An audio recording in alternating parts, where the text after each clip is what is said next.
All right, it's Monday morning, September 22nd, 2025. Welcome to Collision Coffee Talk. Mm, Pour yourself a cup of whatever it is you want to drink this morning. We have some really fun things to talk about. Not a lot of big news in the industry right now. Um, this is that quiet period. I would say it's the quiet period before SEMA. So a lot of things will, companies will make announcements and things will happen, new products, whatever. So we're in a nice quiet period. About the only thing we're going to get right now would be as we approach the fourth quarter financials and some other stuff. So there's some things that we can talk about. And one of them really, I don't know if I've been this mad. It's been a while. It's been a while since I've been this mad or disappointed, maybe a better way to do it. So we're going to talk about the GM website certified locator update to what we discussed last week. We're going to talk about what's going on in the consolidation game. That's very interesting to me, not like financially, but it's very interesting to me about how the collision repair side, the body shops respond to this, what's going on right now. The drawback of claims, climate changes, what's happening there. Some dramatic shifts in DRP that everybody needs to pay attention to. If you're a DRP, I'm going to ask you to go visit with a mental health professional after we discuss some of these things. And if you are not a DRP, then this really, really, really needs to catch your ear today. We're going to talk about a 3M writes or gives an award to one of our Repair University favorites. So we'll give some kudos in that. The Tesla door handle update, feeling pretty proud about that one.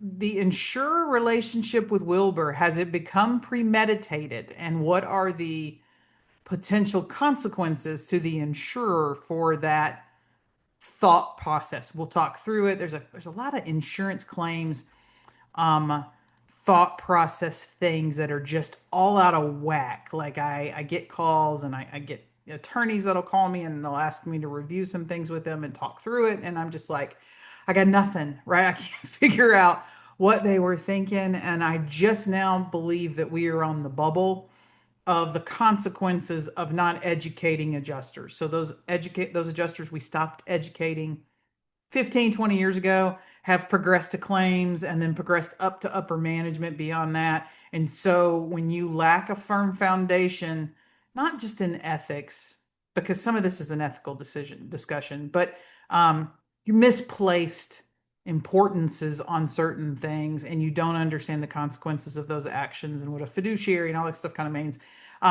I think we're just now on the bubble of where a lot of these bad decisions that are getting exponentially worse are going to be more of a legal problem. I have more and more attorneys, large firms that do like national class actions or whatever, that just say so much interest um, outside of our industry is picking up, and these people looking to come into our industry where there's all kinds of things that large law firms or industries that large law firms tend to go after. And we've sort of been protected because a lot of people don't understand what's going on in our industry and our relationship with insurers and how that works. And so that desire to pursue the insurer over the shop usually means that litigation doesn't go far. Before the first time, I have all these big firms going, no, no, no, we're starting to see what's out there and what we can do. And so some of this is going to change some things. And then we're going to talk about what some things mean and what some things don't mean. There's some confusion on things. I have a lot of confusion on some of the things in that topic. So we'll talk to it. All right, let's just talk about start the morning off. I always say, kind of joke, I start Mondays off with the tears of my enemies in a nice warm mug. But this one made me, I got really mad. So we're going to talk through it.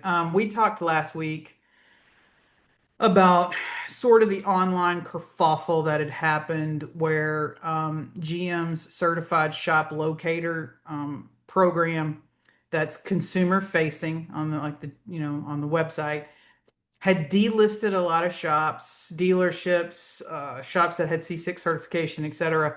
And the only thing that was showing in a lot of areas were national MSOs, particularly Caliber. Caliber came to the forefront of the conversation. Um, and it caused some angst. We sent a series of questions to General Motors that were never answered. Doesn't hurt my feelings, right? We're going to give you a chance to answer them. You can go back and watch last week. If you didn't, you can watch last week's episode of Coffee Talk and watch this segment. Then come back, and this what we're going to talk about is going to make a whole lot more sense if you watch last week's episode or whatever. So we'll pause. You can get over there, find it. Welcome back. Okay. So um, as the show went out, obviously with every show, there's a lot of comments that take place. Some people happy, like the show. Some people do not like the show. I'm okay. I think that's great, right? That's what discourse is all about. We get nowhere in this country. We get nowhere in anything, whether it's, politics or business or whatever, without discourse. And yeah, friction has to happen, right? But so I love the comment sections, love whatever, but some of the comments made me super angry. Now they're made with anonymous handles. In other words, it's like Steve's Hot Rods 2019. It's very hard for me to validate who the comments are, but what the comments were was that if you that GM hadn't done anything wrong. Caliber hadn't done anything wrong. Um, in that, if you go to the website, it doesn't say certified. So part of the discussion was that there were shops on the list that customers were being seen and being referred to and told that they should take their cars there that were not GM certified. So the retorts back on a couple of postings were, well, that's nobody did anything wrong. If you go and look at the locator, it doesn't say certified.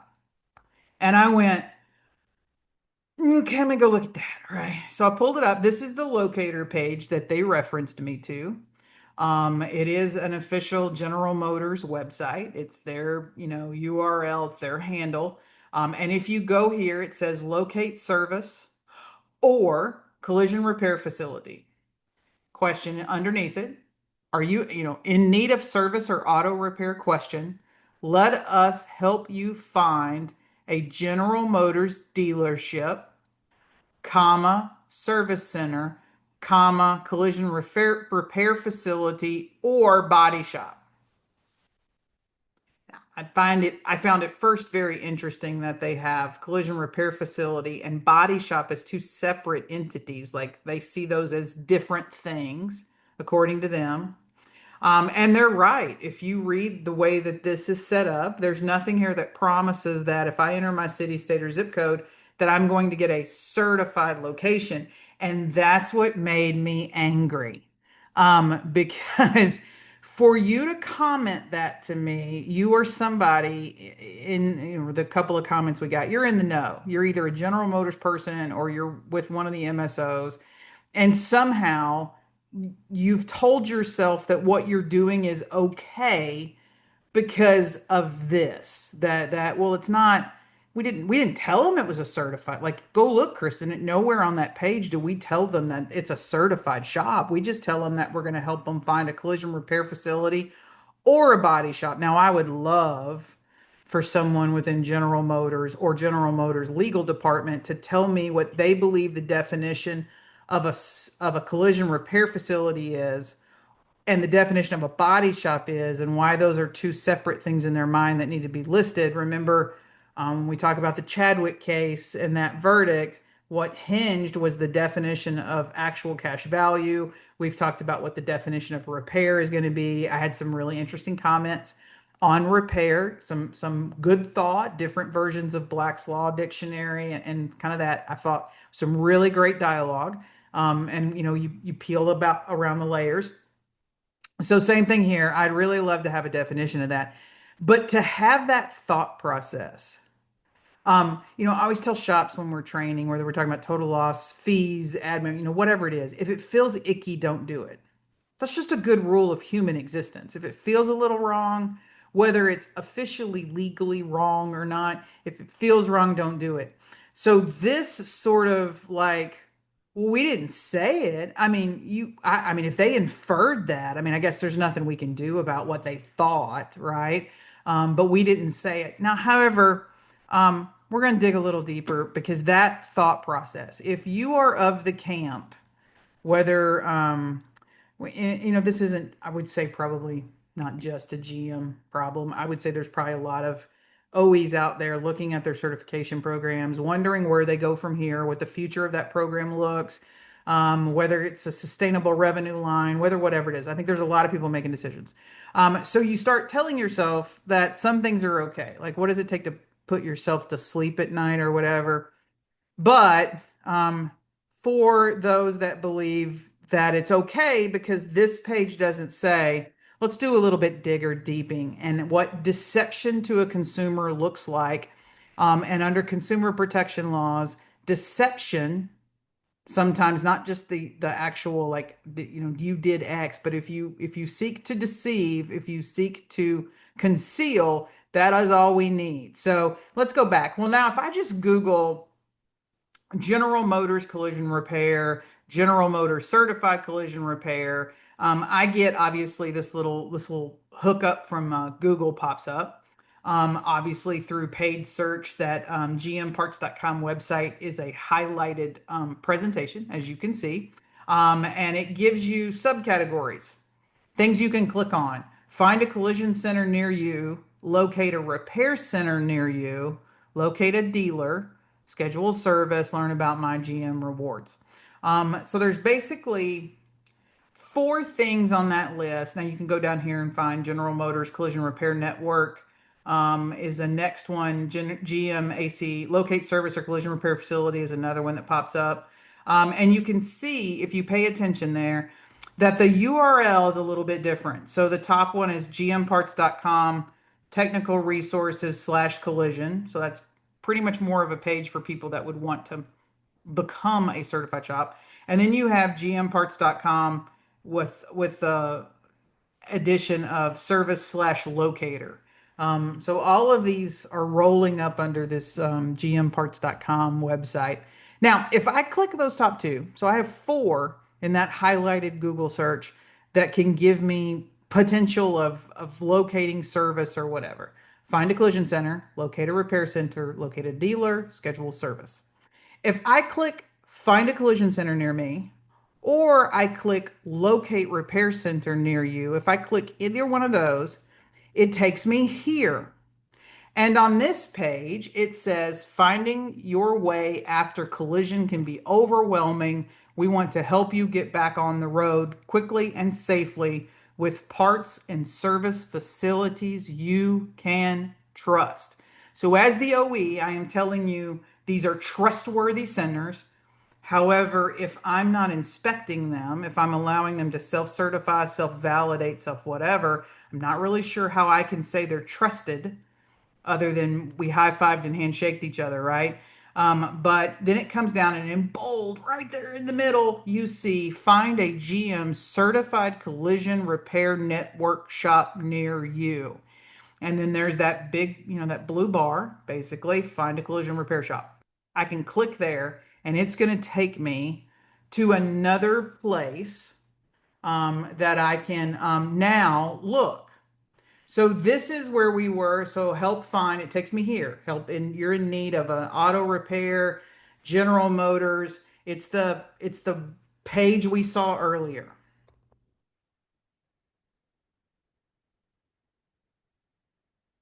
Just let that sink in.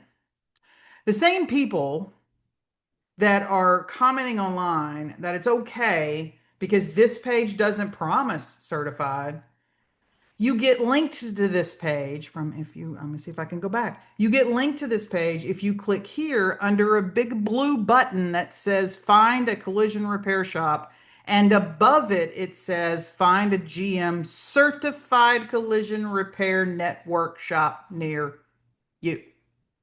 That's what it does, right? That's where it's telling you to go. That's where it's encouraging customers to look. That's I want to say the verbal, but that's the inclination. You're going to go find a certified shop. But when I click there, it takes me here. what everybody was talking about, saying, oh, it's okay, Kristen, you can find a maintenance or repair shop or a collision repair network shop, but we don't promise on this thing that they're certified. Now, that probably wouldn't have been so bad if now that because it's like, well, once you've once you've pissed me off, right? Or like anybody, once I'm mad, now I'm gonna start digging. And all of you are that way. That's just human nature.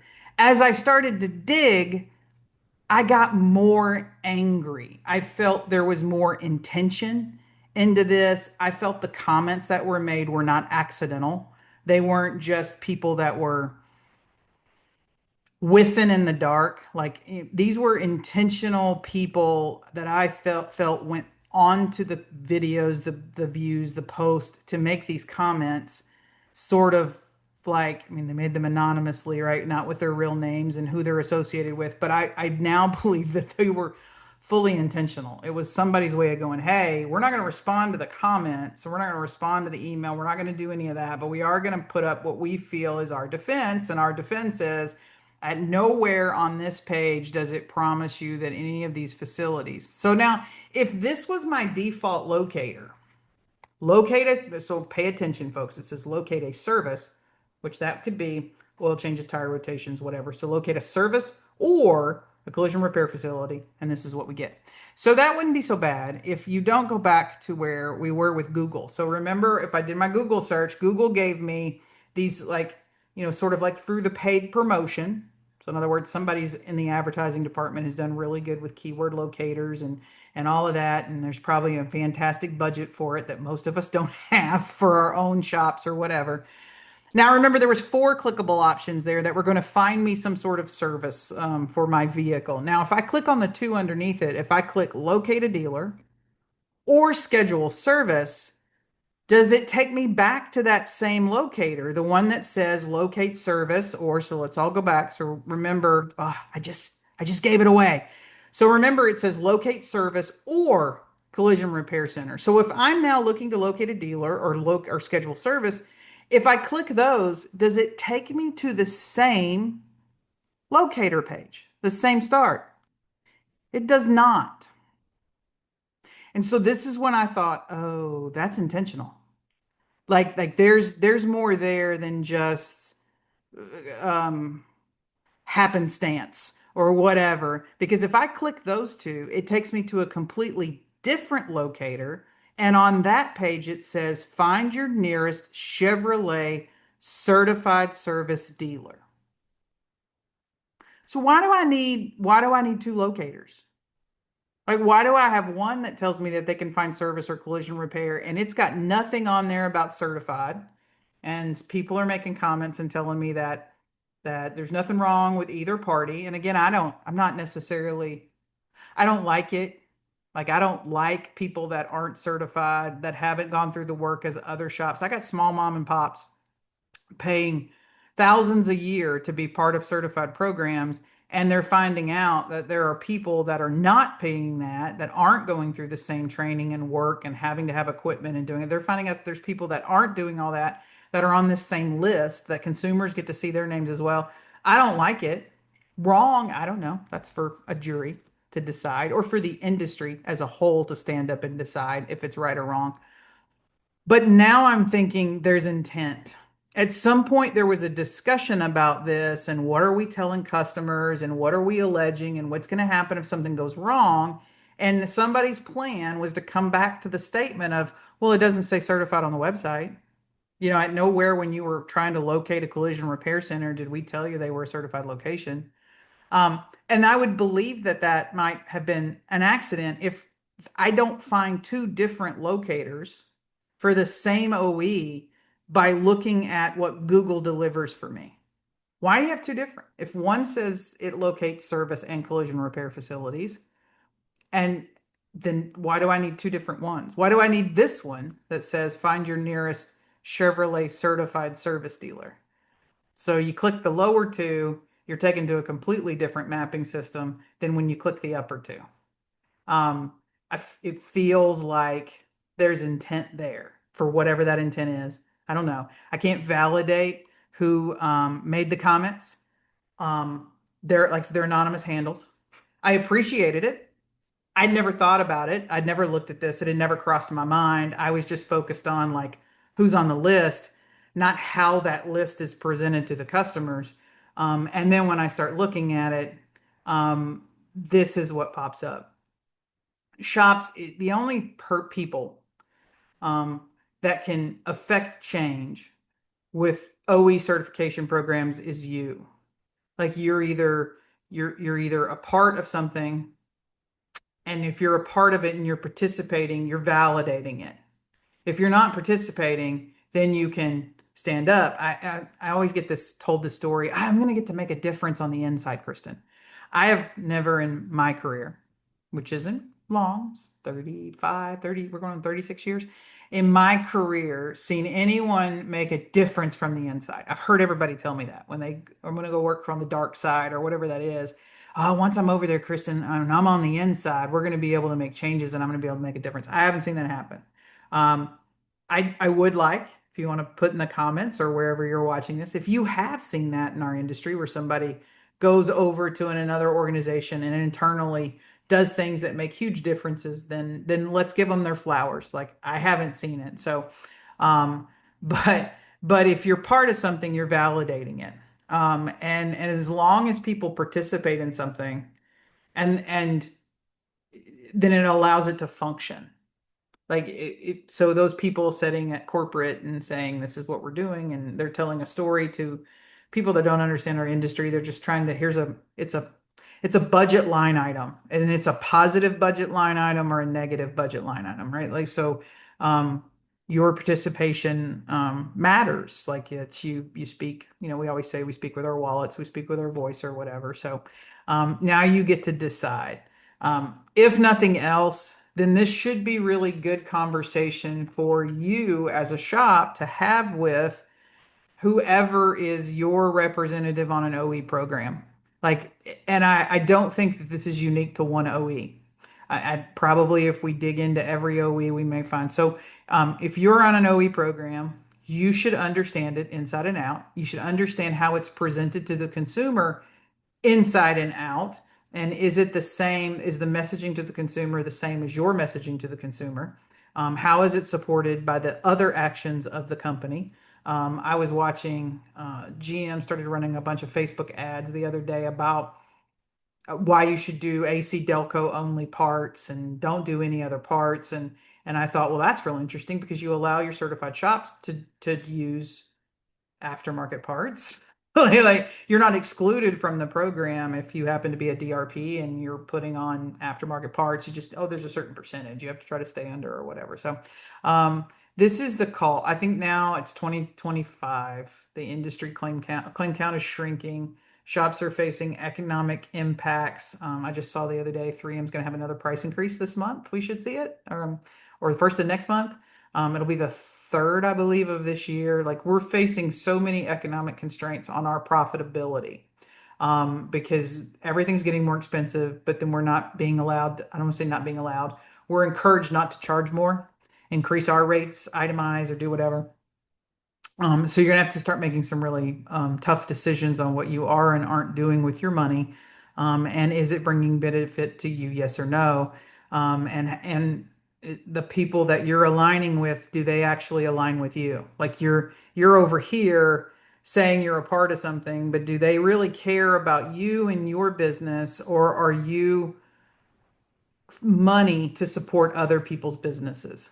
Like, do they look at you as, well, these people are going to pay us and that's going to allow us to give more benefits to other people, whatever that is, whether that's the paint you're spraying or a lot of things, just some difficult business decisions will need to be made. But this one got me like, I mean, I was mad. Like the people, Melanie was coming up and asking for, we had a lot going on last week. We had a lot of videos and to shoot and some things to do. And they were like, you are visually agitated. And I was like, yeah, because I had missed this for however long this website had been around. I had I don't know why I didn't see it. I don't know why I didn't pick up on it. I think sometimes, that's why they tell you when you write a paper, you walk or an email. I tell shops, write an email, walk away from it for at least 30 minutes and come back because you'll read it differently.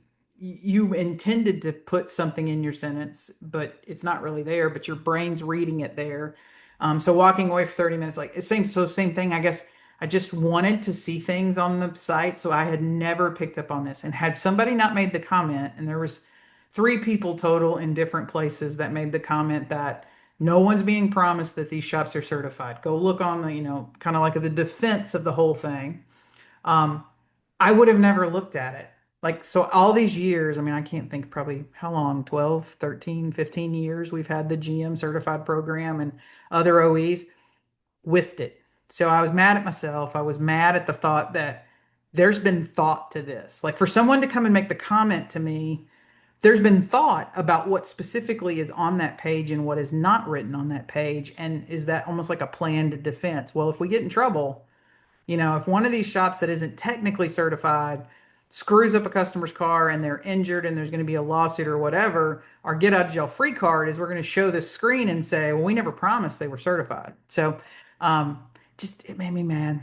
Yeah, it's just one of those things. And like I said, I think I was more mad at myself for missing it for all these years. I'm kind of one of those. I don't want to say I am a conspiracy theorist in a lot of ways, in a lot of things. Like it just, and I'm also like a prepper. Like I've got food buried in different places all around the farm or whatever. So I mean, I'm a big conspiracy theorist and all of that, but I missed it. So I was really disappointed in myself. All right, let's talk about what's going on with the consolidation game.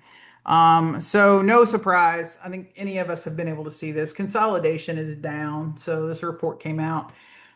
35% drop in acquisitions. Now, some of our regional little, MSOs, whether it's the Vives or the whatever, still have some organic growth happening and through whatever, but your biggies aren't buying like they used to buy. And it's going to continue a downward trend. And that trend is going to be hard for anybody, whether let's say you're all these venture capitalists that get involved in our industry aren't in it because they love it. They're not collecting body shops. They're collecting an investment to then sell for more money. So everybody eventually has an exit plan. Whether Caliber's IPO is what everyone thinks is just an exit plan. It's the final culmination of the investment, and so that all those original investors can cash out. When you look at the others out there, probably everybody's plan is to get acquired. I grow, I get so many shops, and then I get acquired, and I walk out and I retire, on a farm, or I buy an island, or I get a yacht or whatever that is. So all of that's slowing down. However, what is disturbing me about this is not that it's slowing down. I mean, we don't have as many claim counts. We don't need five. Like if I'm, for instance, let's say I'm Gerber. Gerber just announced that they reached their 1,000th store. I saw that press release last week. Um, I don't need four shops in Little Rock, Arkansas. There's not enough claim count to support the four. Maybe I only need two. Maybe I only need one or whatever. So this drawdown is happening, and as the claims draw down, it's drawing down in that space as well. What bothers me, and I want to be very vocal about it, is that when I look at state associations and national associations, when they have events, they're still doing presentations encouraging shops to sell. There's still people there going, talking about sell your business, sell your business, sell your business. And those people make money when you sell your business. They're going to get a percent of the sale. They're going to get whatever. So they're there to try to make you money. But now is not a brilliant, beautiful time to be selling your business. And we all feel afraid when we're all like there's less cars. It's harder to deal with insurance companies. I don't feel like I'm making enough money. Everything is price increasing. I think a lot of people feel like they don't see a way through, so they want a way out. And it's just real important that we're protective of the people that, I mean, a lot of times when I go back to like 2007, 2008, 2009, when we had the really bad economy, people were showing up to industry events that had never come before. Some trade shows saw rocketed success. Some of the long-term trade shows in the industry started seeing these big upticks in attendance and all kinds of, and it was because people were coming and asking for help, help me. I need to figure this out. Uh, so I'm just fascinated that our part of our answer to them is here's some people that will help you figure out how to get rid of your business at a time when it's not necessarily the best to sell it. So I definitely understand the exit thing. Somebody come along and offer me a pile of money, and I'll be like, "Love the industry, see ya." Larry and I talk about it all the time. Hey, Larry already has a price. Pay me this, and I leave forever, right? But um, that's not a bad goal. You're not bad for thinking about that. Just be careful. There's a lot of people that want you to pay them. Here's the latest, and I was talking to Mike Anderson this past week. And we like to occasionally we'll talk and get together. And I think a lot of people don't understand how all these people in the industry communicate. We have differing views on a lot of things. We have similar views on a lot of things. But one of the things we were talking about was this sort of issue and feeling bad because some of these people are coming to the table and asking shops to pay them to do a financial review of their business. And some of it is $5,000. Some of it's like people are asking for $25,000 and they'll do a review of your business and decide if you're sellable and how much and whatever. And if you're sort of desperate, and you may pay that. There's a lot of people if you want your business evaluated, there are people out there that will do that for free.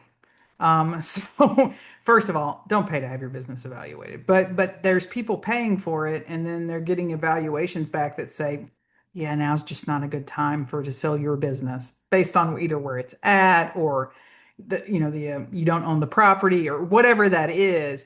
And I feel like some of these people knew beforehand that that was going to be the answer of their evaluation. So just be very, very careful. Associations, whether how I feel about you, yes or no, doesn't matter. Just understand that right now, everyone in this industry is really, really vulnerable. And when they come to your events, they're trusting that you've vetted these people, that you understand the presentations, that you know what's out there, and that you're not steering them wrong. So if I come to a presentation and the speaker finishes and then I go to talk to them and they're like, yeah, you just pay here, give me 10 grand and I'll evaluate your business. Those people make 10 grand. The shop loses 10 grand.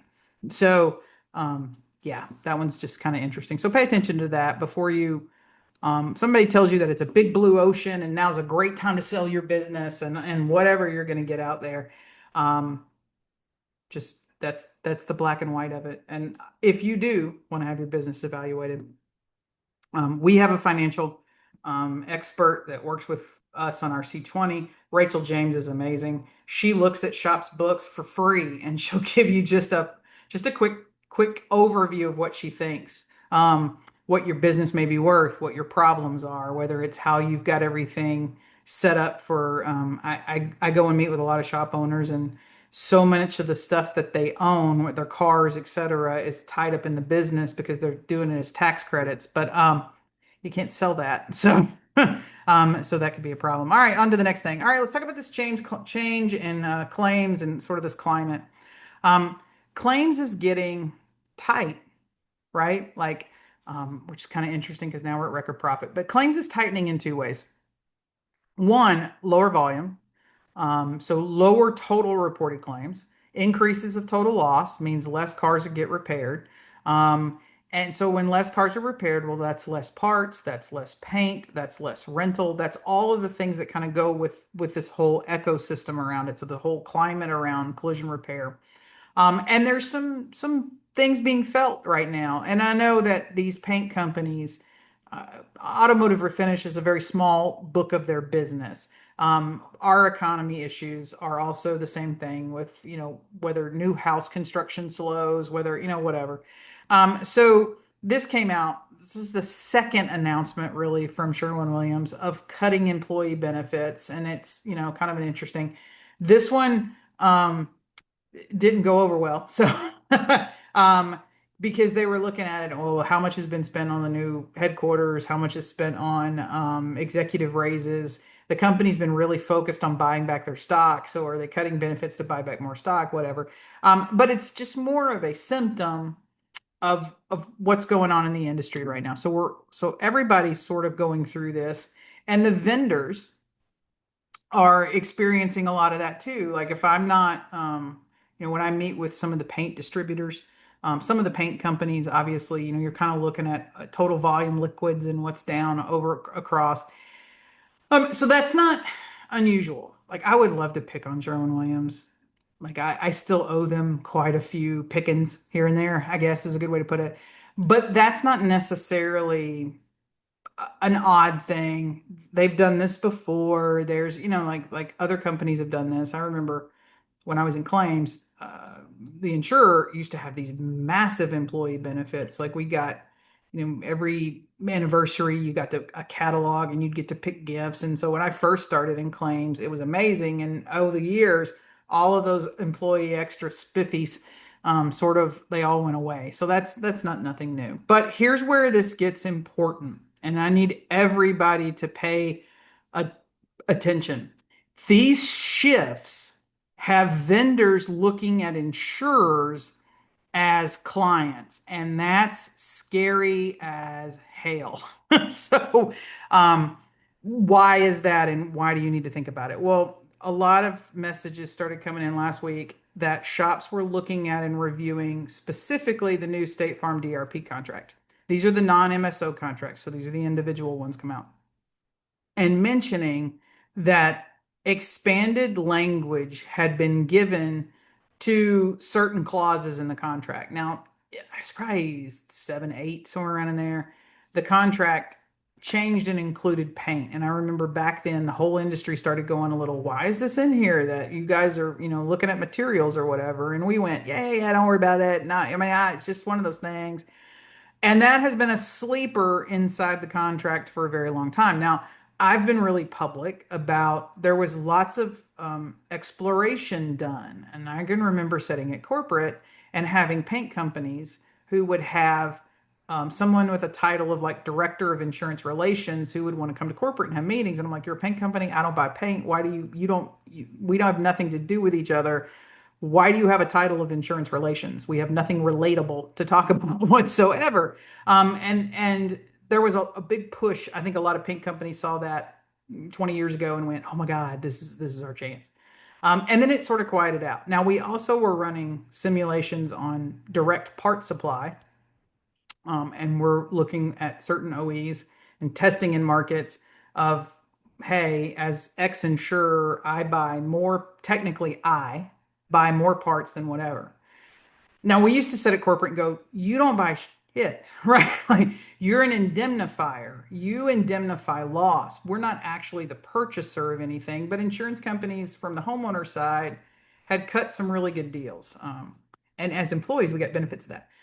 Whether that was deals with TVs and kitchen supply places and whatever, because homes were, when home burns down and we have to replace all the personal belongings, they would go and cut these deals. And when you'd go out and work on a homeowner's claim, you could give them a link and go, hey, you can pick out some stuff here and it's going to save you some money. Um, that line's gotten really blurred. And we have vendors now that I don't think shops ever expected that part of that language is in there. So when an insurer has language that says we get to choose suppliers, vendors, materials, etc., and I think a lot of us that aren't DRPs look at the DRP shops and we go, man, sucks to be you. But you've just witnessed over the course of this year the effects of when a vendor jumps over body shops and goes straight to an insurer and cuts a deal. So when Geico and Aztec did this deal, it's presented as our DRP shops are expected to do these things.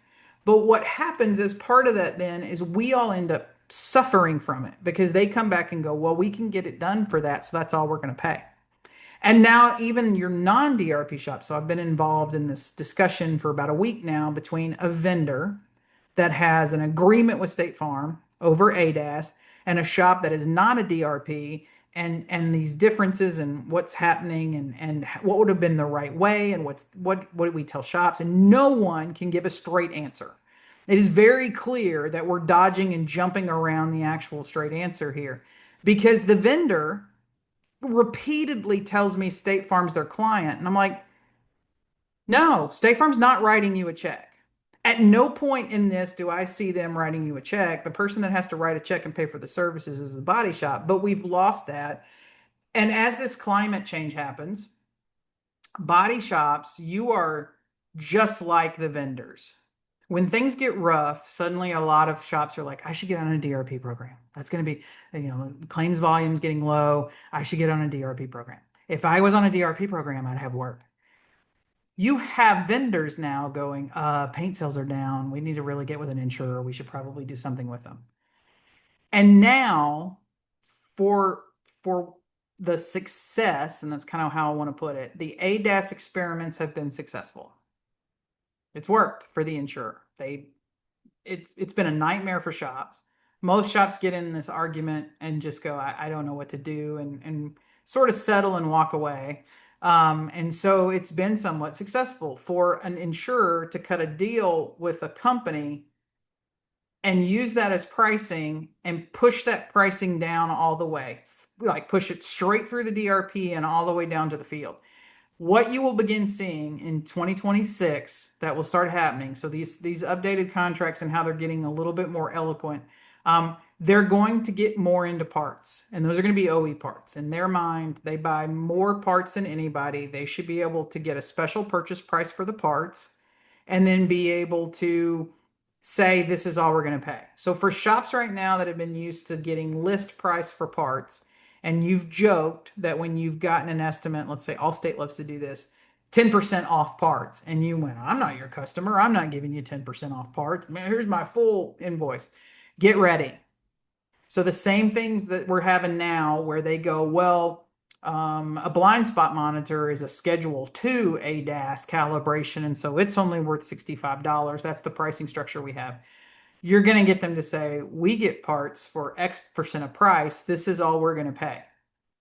It's up to you to figure out where your market is. Now, at the same time, last month, shops who were on State Farm's DRP were calling me because they had had their meeting with their DRP person to go over their KPIs and whatever. And in two different states, two different DRP managers had told the shops, because the discussion was on materials, not necessarily material invoicing. Some of it was discussed, but itemization of materials, etc. And the shop was being told you can't do any of that. And as the shop talked about price increases, etc., these are two different DRP people in two different states. They both told shops, well, you should consider changing your material vendor, particularly your paint vendor. You should look for something that's more value-based, a value-based line. And the shops called me and went, is this State Farm telling me to spray a different paint line? And I didn't think much about it. I was like, well, no, I think they're just trying to tell you that they just don't want to pay anymore. And so as a DRP, there's just some things they don't want you to do. Then as shops are calling with I'm like, no, that was intentional. So that they're gonna basically say, this is all we're paying for material. This is our pricing. So let's say that tube of seam sealer is $50, and they're going to be like, nope, our pricing is $35. And that's all we're going to pay. If you were in this program, you would be able to get it for $35. What happens and is happening is that DRPs became market standard because shops didn't fight back and more shops participated. I got more shops, or I want to say I have more shops and I have more volumes of repairs that go through the DRP than don't. So therefore, that became market standard. As these contracts and vendors are leaping over, because now we have vendors that go, well, if I don't do a deal with an insurer, Kristen, I can't stay in business. They're a valued partner. And I'm just going, bleh. Like, I mean, like your customer is the shop, but they honestly don't see it. And it's not just ADAS people, it's paint companies, it's parts vendors. It's a lot of people going, hey, Kristen, if we don't get in there, my competition's going to get in there and then we're going to be left out in the cold. And I get where they're going. And why wouldn't they? The industry hasn't really fought back. We didn't revolt. We didn't jump off DRP programs when we said they were becoming too invasive to our profitability. We stayed on them. Now we got shops that are fighting, really willing to give up anything to stay on them. This isn't new, and this is not just about auto. This concept has been in healthcare for a while, and there are a lot of negative things that begin to happen to consumers when vendors cut direct deals with insurance companies. And you can go Google it and you can read all the papers and you can read, kind of the I don't want to say the political conversation around it, but it's not good when vendors leap over primary care and jump into bed with these insurance companies and offer these direct pricings or whatever. But um, what we worried about 20 something years ago when that first happened in that contract is coming to fruition now. Um, I know why it first hit the contract 20 something years ago. And I know those projects died because people within corporate at that time took the meetings with the people above to have conversations like, we don't buy parts. We don't buy paint. We don't do any of that. We're an indemnification company. We pay for loss. Who the parts that are selected and chosen, it's kind of like you can't have it both ways, right? Like there's one, particular, the vice president of claims for USAA gave a position statement one time to Repair Driven News that basically said, hey, um, we don't tell shops to buy parts. We just pick a pricing. It's up to the shops to get the parts they want. Like now, if we cut the vendor deals, it's going to be very interesting. Those are lines that are getting crossed, and will shops fight back? Will they speak with their, will you speak with your wallet? Will you jump off programs? Will you, or will you stay on them because you think you have to? In other words, if you stay, you're validating it.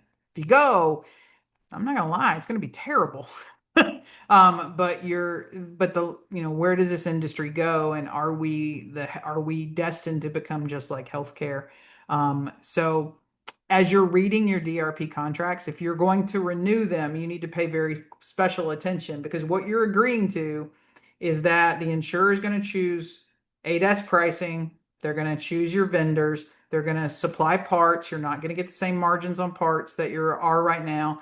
And then they're going to have material limitations or requirements. That means when we get this next increase, like 3M next month, and we get another one from our paint companies, I mean, as we continue to get these increases across the board, they're going to hold that line and say, but we have pricing from this vendor and it says this. And so you can either spray this paint line at this pricing rate, or you need to seek another um, solution for your shop. So maybe not just what's best for right now.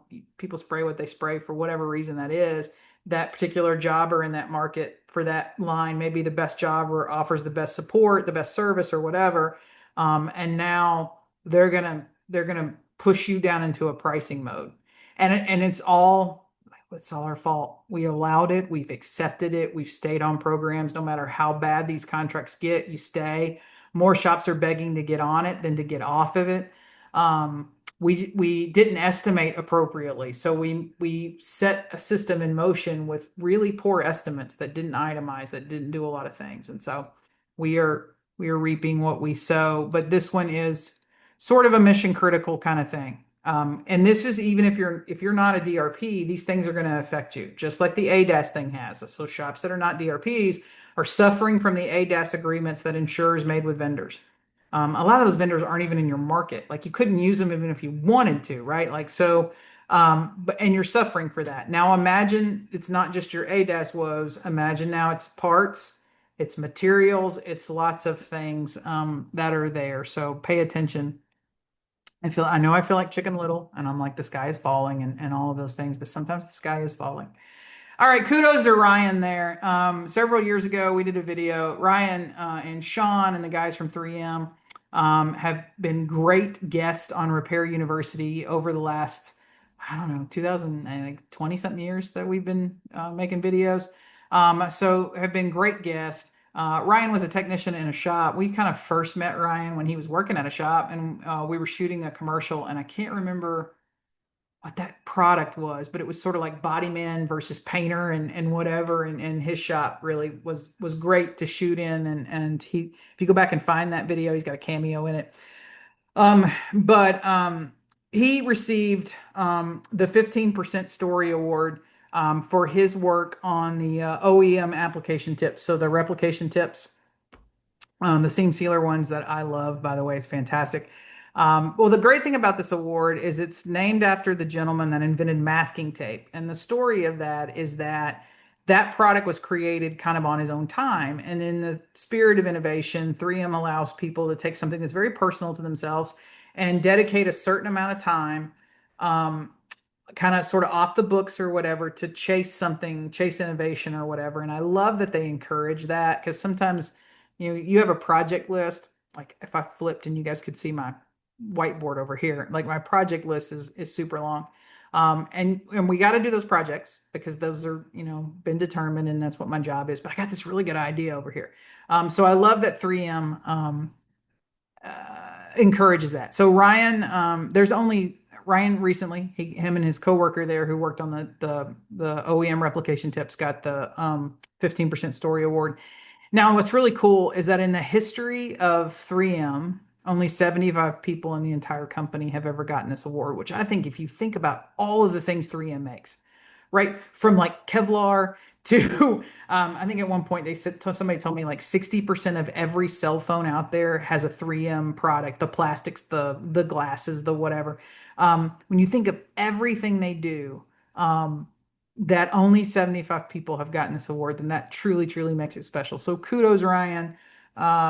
You are, and you and Sean and the guys, great trainers. You take complex concepts and really make them make sense to the rest of us.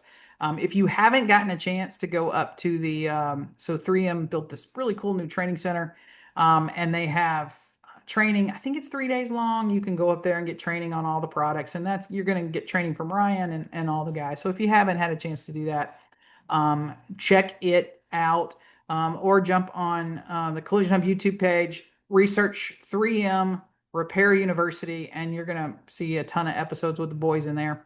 And they're always got some really great things to say. All right. I'm really super proud of this one. Last week, we also discussed the growing issue with Tesla and their door handles. Particularly last week, we were discussing the lawsuit that is continuing now in Texas over the gentleman that became trapped in his car in a fire and ensued, and he died. And understanding that when these doors, or when the car loses its electrification for whatever reason, there's a process to still open and close doors and do all of that, but most people don't know what it is. And should Tesla have made that part of the delivery process? And online, again, I love this industry. We have 1,000 excuses for not doing the damn right thing. Like we'll make up things to try to convince ourselves why we shouldn't do the right thing. People were like, it's in the owner's manual. You should read the owner's manual and whatever. And I go, well, damn it. We have a whole series of videos over people not reading the owner's manual and what should be done in collision repair. So in the same breath that you're telling these people they should have read the owner's manual, you're not even reading them to know what you need to do with tires and seat belts and all of these things after collisions. So you're not even doing what you're saying people should do. But cute. But no, when I'm trapped in a car after a collision, I'm not going to jump out and get the owner's manual and go, I could figure out how to get out of here. So we went back and forth with a couple of people on that. That was Monday, right? On Tuesday, the 16th, NHTSA, so the National Highway Transportation Safety Administration, announced that it was opening an investigation into 174,000 Teslas over reports that door handles become inoperative. So I would like to, I'm going to just, because that's how it works in the world of social media, you just say and it's true. So due to our wonderful reporting in the Monday's episode of Coffee Talk last Monday, we inspired an investigation. Well, no, that's not true. So, but Tesla did say that the company will now look to combine the electronic and the manual release in the same area for panic situations. And they said panic situations. So that's also validation of the comments that were made online last week's episode, that when you're panicking, you're not going to jump out with an owner's manual and suddenly figure it out. I don't know why it's not part of the delivery process.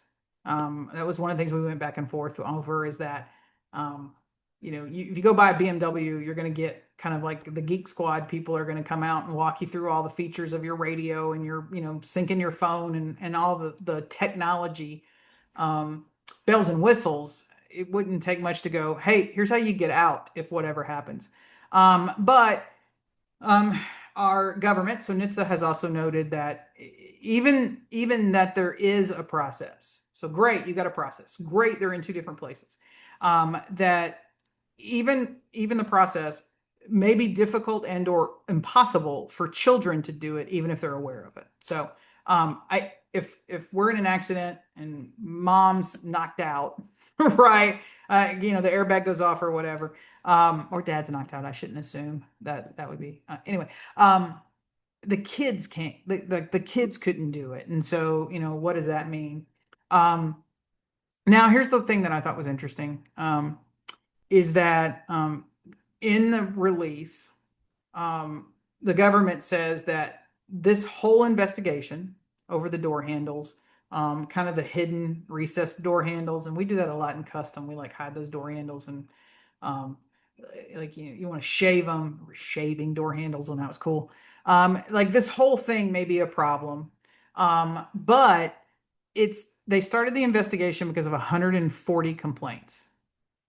That's it. Just 100. When you think about 140 complaints. So 140 registered complaints opens an investigation, potentially into 174,000 cars. More is probably on the way. They're going to, it's one of those things as body changes or model or whatever, okay, we're going to investigate this model, then whatever. Over 140 complaints. Hey, shops, complaints matter. I know you like to tell yourself they don't. You like to say, the Department of Insurance will never do anything about it. You convince yourself of all these reasons why taking the time to file complaints, whether it's consumer protection complaints through like attorney general's offices, because remember, safety is that's not necessarily the DOI. The DOI regulates insurance and insurance company practices and claim practices. So we saw that last week too with the Michigan statement. But 140 complaints potentially saves lives. 140 complaints is now making a major manufacturer of vehicles completely reconsider how they do their handles from 140 complaints.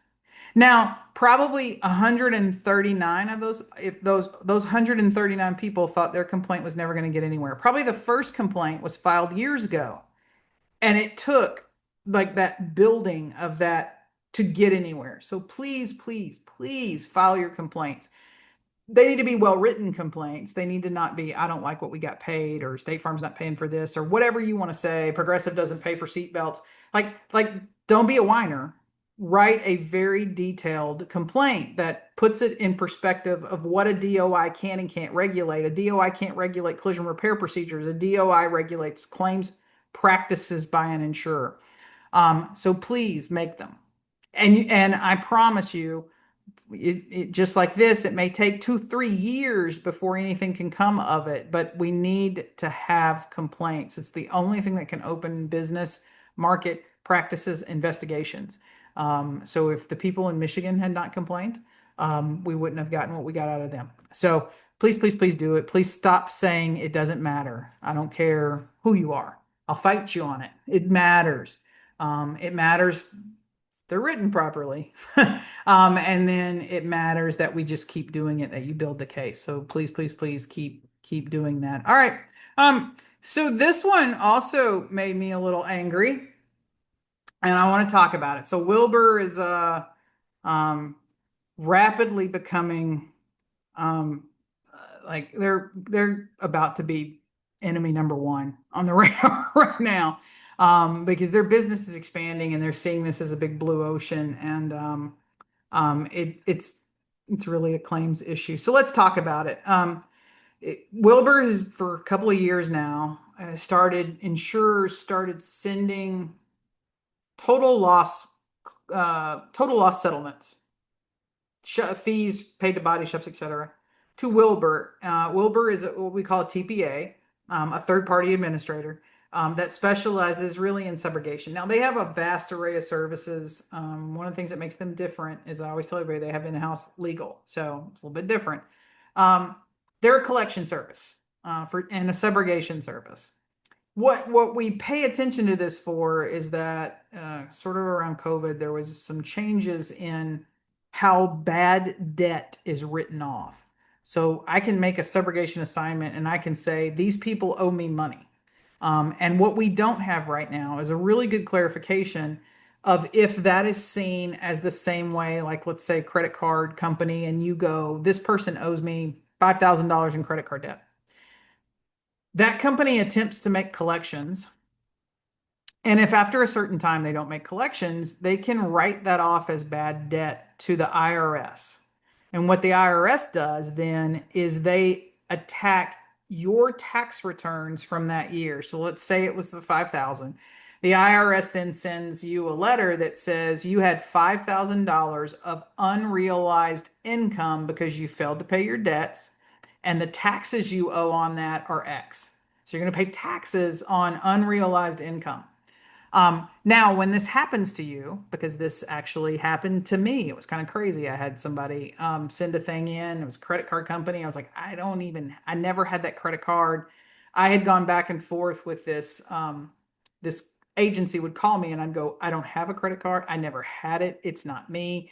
Send me any documentation you have of what the purchases were, signatures on the receipts, whatever. I'd love to take a look at. And I never got it. Now, I should know better because I was talking to these people, but I didn't even know this law existed. So then I get this thing from the IRS that says unrealized income. They had sent it to the IRS.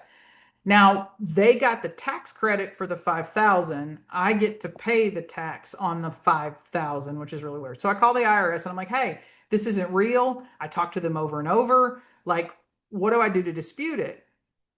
And they said, well, you have to go back to them. They have to tell us that it was an error. I said, all right, let me just get this straight. So for me to get this resolved, I have to hire an attorney and go after them. And they have to report back to you that it's not owed, or I have to get a judge's order that it's not owed. But it's not like as my government, you you verify. You're just trusting that what they told you is true and you're allowing this to happen. Yeah, that's how it works. And I was like floored, right? So now I'm mad. And I went and talked to an attorney and they were like, well, yeah, we can fight it, Kristen. And you're going to spend 20 something thousand dollars. And then we're going to get for what I think it ended up being $300 for the taxes or whatever. Um, and then when you're done, well, then we'll go after them for like punitive and whatever. And I was like, oh, do I have the time to do this? Right. So I'm one of those things where I made that financial decision. But because of that, I learned a lot about that whole process, how easy it is to just claim. So I've asked lots of people, CPAs, tax attorneys, lots of things, if this would affect shops in the same way. Um, it's sort of like an 80-20. 80% of them go, yeah, it's going to be the same thing, Kristen. 20% of go, no, it's completely different. But I don't think they understand what's going on. So, um, is this a subrogation thing where eventually Wilbur's doing this and they're going to write this off or whatever? And will this affect shops? I don't know. But this one was really interesting because they've upped the game a little bit. Now we know you cannot, and I used to tell my adjusters from this, so nothing new under the sun happens in claims. You'll always get some adjuster that's arguing with a shop over what it's going to take to get a car released. And their little brain goes, oh, well, I'll just write a check. And then as soon as we have the car, I'll cancel it. Like just spontaneously. And so I always used to chuckle and go, yeah, like you're the first one that ever thought about doing that, right? Okay, that's theft. We can't do that, right? That's bad faith. There's several things. One, it's illegal. It's theft of services. Two, the insured, if they come back on us, we're going to pay way more than what that check was. By the time it's over, we don't do that, but it always happens. So now I'm starting to wonder, based on this thing that happened, if Wilber and the insurance companies haven't gotten together and there's a little bit of premeditation into what's going on. So they're smart enough to know they can't cancel the check. That would get them in some real trouble. But is this not sort of the same thing? So on timeline, on August 28th, this shop wrote a really, really good demand letter. They work with their shop attorney and basically they make a formal demand for payment. Now the insurer can say no, but they make a formal demand and it's very well written and it's very well done. So things are a little different in California.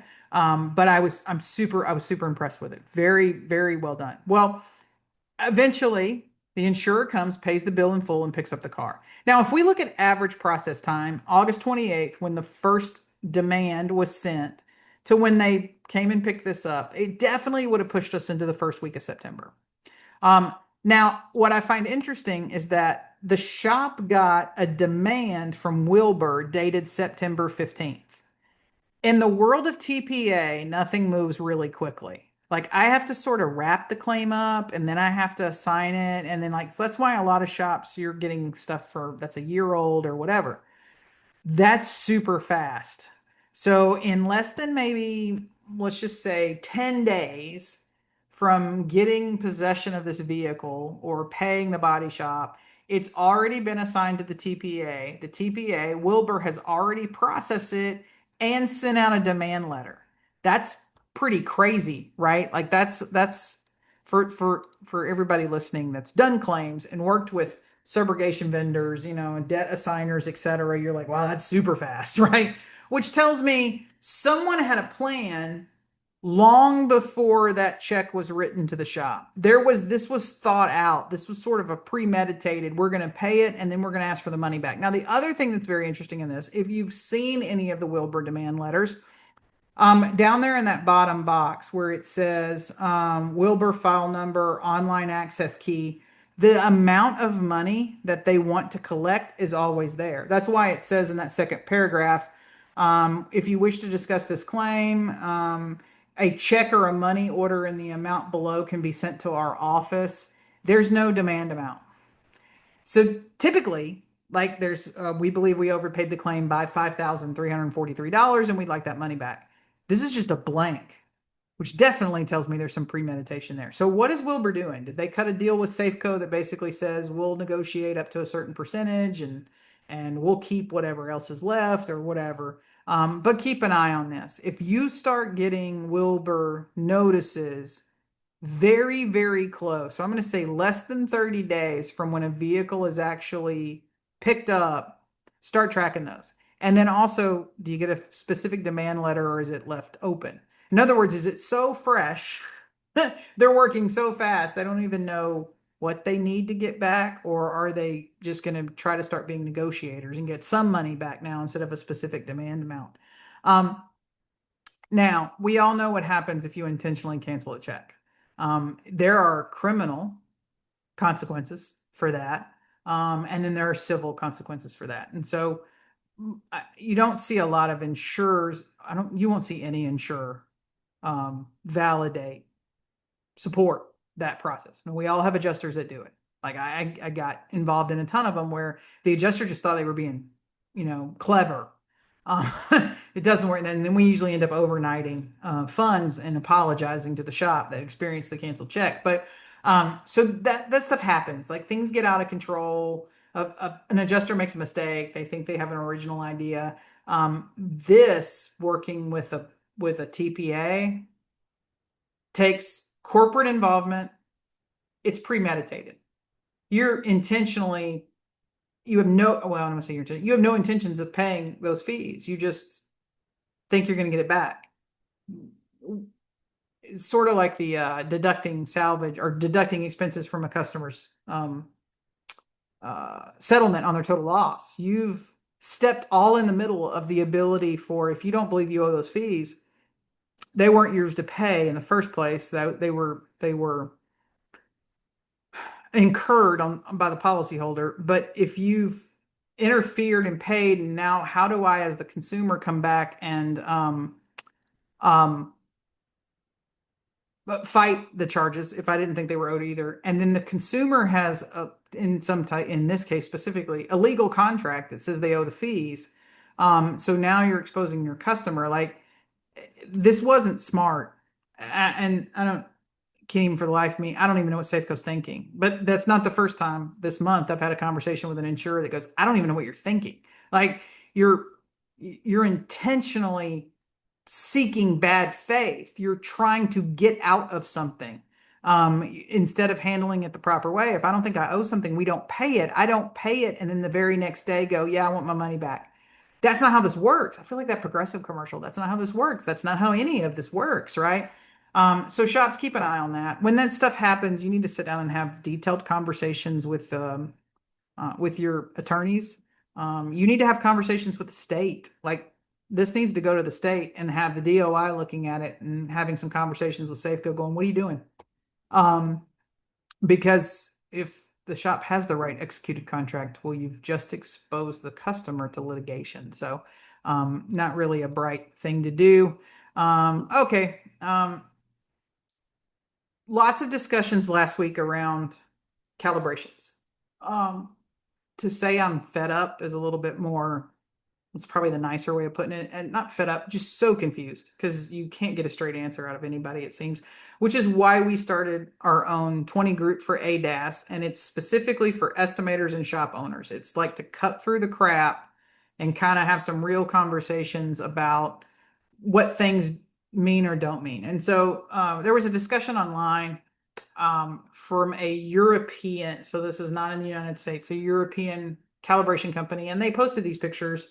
Um, and and calibration successful, what does that mean?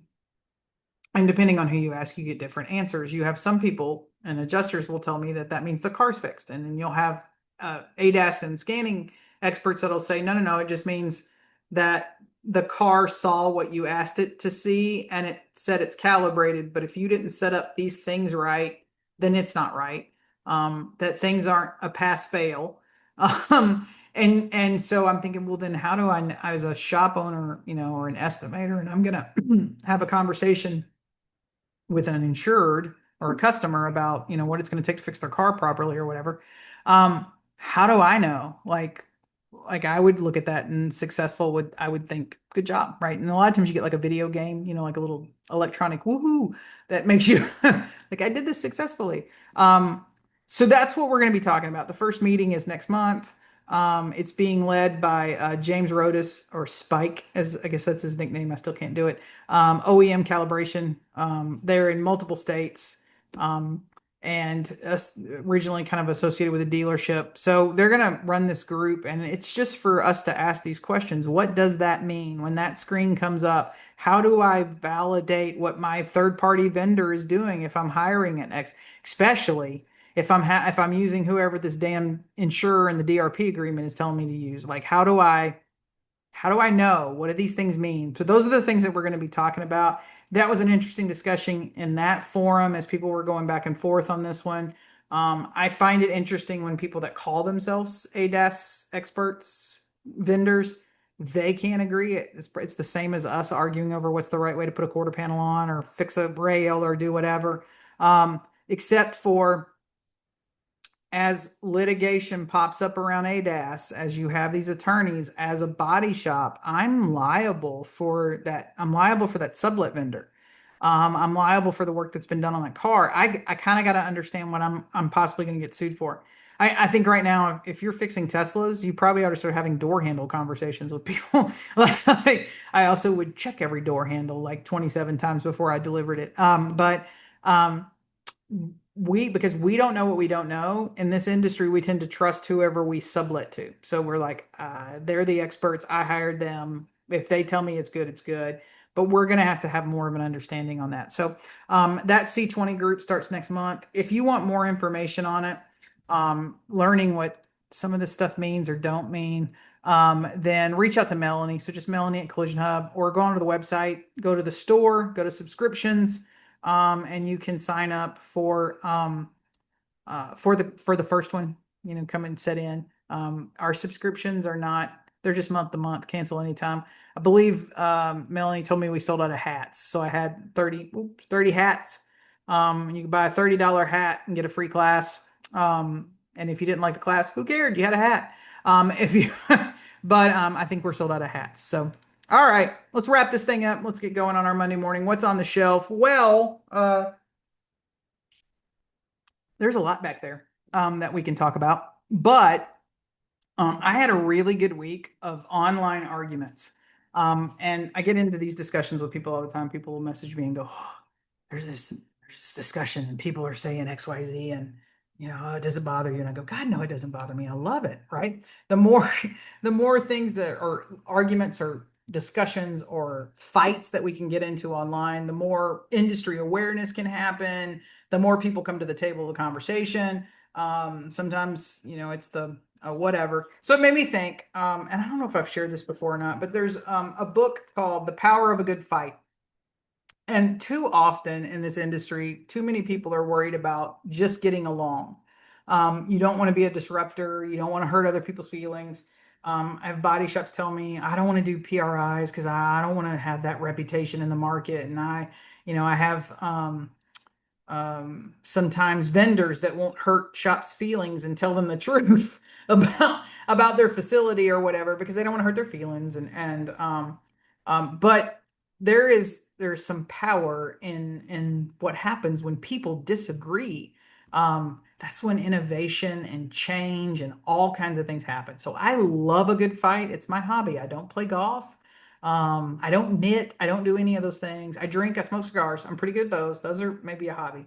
But civil discourse is a hobby, and there's great things that come from it. So that book, Power of a Good Fight, definitely something for if you're a manager or a leader of people, you need to read that. We too often in the workplace we seek to try to like make sure there's no disagreement. Now, that doesn't mean we're not going to have, we don't want fist fights happening in the middle of the business.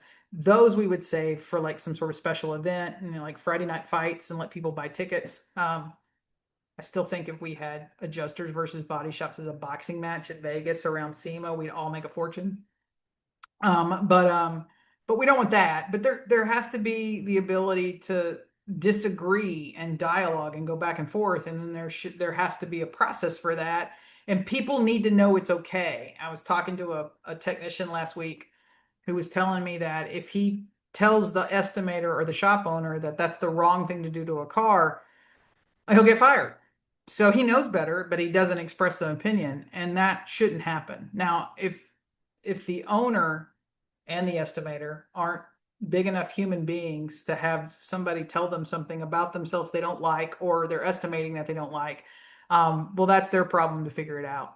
I would not want to run a facility or business at all where people couldn't walk up to me and go, I don't like what you're doing, and I don't like what you said, and I don't like how you dress your clothes, and I don't like your hair. Like, okay, fine. Like that's let's have a discussion about it.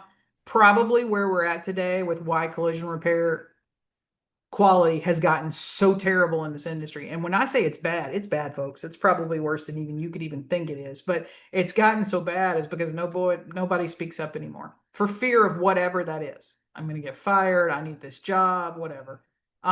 So if you're leading people, this is definitely a good read, and it's super thin. Like you would be able to read this you could probably read this in a whole day if you wanted to. It's only like 200 pages. So it's a really quick read, but definitely will change the way you think about disagreement. And you're not going to see it as a negative. Somebody disagreeing with you, arguing with you, whatever, isn't a bad thing. It's a good thing. Let's get it out. So definitely, that's my what's on the shelf. And we're going to look at shifting. I just put out there, Melanie, now we're talking that we may shift and not do a what's on the shelf, but may start doing more about maybe quizzes. We may have a quiz after each episode and give some things away, whether that's some equipment, whether that's coffee mugs, whatever it is. But at some point, I'm gonna run out of stuff back there to talk about. So that just happens. All right. Well, I hope everybody has a fantastic week. We are running out of days of November, or I'm sorry, of September. We're about to hit that last quarter. So it's time to finish strong for all of us that are out there. And if you need me, well, you know where to find me. And if you have a question, definitely just shoot Melanie an email. Please, please, please do not hit my messages on Facebook. They are overwhelmed. I can't keep up with them. I know that looks simple. You just send me a message and we're going to communicate. But there are a couple of thousand in there right now. I lose track, and then I think people believe that I'm ignoring them. So please, please, please do not message me in one of the social media forums. You can message Collision Hub on that social media because Melanie and Holly and everybody keeps track of that as well. Or you can shoot Melanie an email. But if you do any other, I may lose track. And if I lose track, I am super sorry. Also, I have to tell people sometimes that's not me that's on. So if you're looking at it and it says Kristen's online right now, it's probably not me. So it's just how social media works, folks. But if you need anything, definitely hit us up and have a fantastic week. And we will see you next week on Collision Coffee Talk.